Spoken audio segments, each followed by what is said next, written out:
Today we're going to look at the Latin prefix semi. First of all, this prefix can correctly be pronounced either semi or semi, and you'll hear it both ways. Both are correct.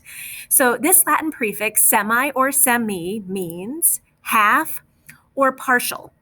We are going to look at several typical words that use the prefix semi or semi, but you'll also hear people create words that are probably slang, but that's okay, but they stick semi or semi in front of it to mean it's halfway or partially whatever word follows.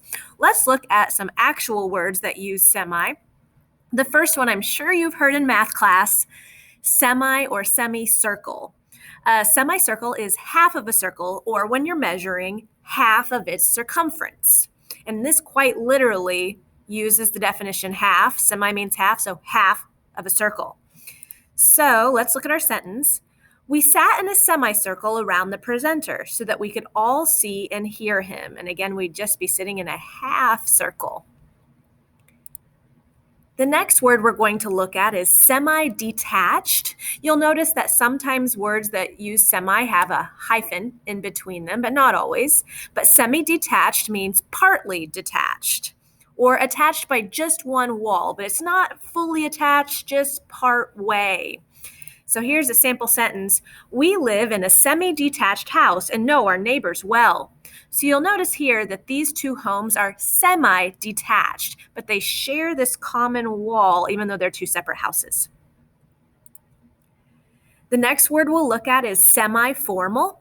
Semi-formal, again, means partly formal.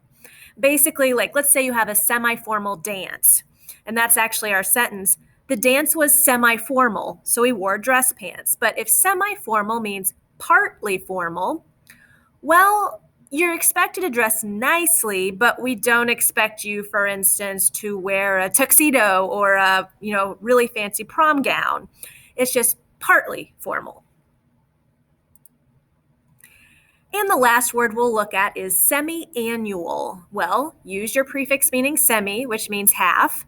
Well, half annual. Annual means year. So SemiAnnual literally means half yearly. Basically, it occurs twice a year, probably once at the beginning of the year and once halfway through the year. Half year, half yearly. So here's a sample sentence. They have their semi-annual meetings in January and July. Again, semi-annual, half yearly. You could also apply semi to many other words, for instance, semi-weekly, half weekly. But semi basically means half or partial when it's in front of any word. Now you are ready to insert a picture that represents semi to you. Then you'll use one of the words that we have gone over or another word that uses the prefix semi, and you will write your own sentence using one of those example words, or again, a word of your own that uses semi.